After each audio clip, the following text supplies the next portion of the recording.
শুভ দুপুর। আজ সারদা মায়ের জন্মদিন, হ্যাঁ, তাই একটু জন্মদিন উপলক্ষে রান্নাবান্না করেছি। তাই তোমাদের আগে বলি, আমাদের ঘরেতে সারদা মায়ের ছবি ছিল না, অন্যান্য ঠাকুর ছিল এবং প্রত্যেকটা ঠাকুরকেই যেগুলো ঘরে আছে যখন তাদের জন্মদিন বা কিছু হয় আমরা করি, পালন করি। আজ সারদা মায়ের ছবিটা, এই ছবিটা ওর বাবা ল্যামিনেশন করা মাস ছয়েক আগে ঘরেতে এনেছে।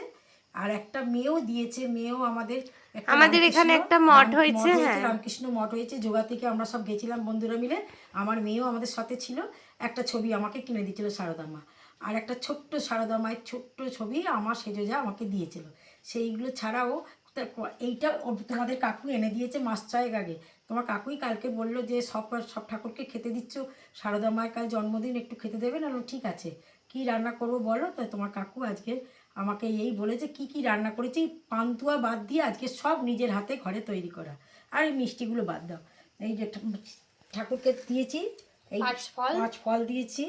আচ্ছা, রসবড়া দিয়েছি, রসবড়া, সুজির রসগোল্লা করেছি। এইটা প্রথম করে ট্রাই করলাম, সুজির রসগোল্লা। আচ্ছা, নতুন গুড়ের পায়েস। আচ্ছা, মেয়ে করেছে দুধ পনির।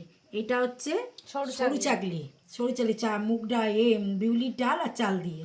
আচ্ছা, বেগুন ভাজা, আর হচ্ছে বিটের লুচি আর ঘি গোলমরিচ দিয়ে আমরা এই আলু তরকারিটা খেতে খুব ভালোবাসে, ছেলেপুলেরাও ভালোবাসে।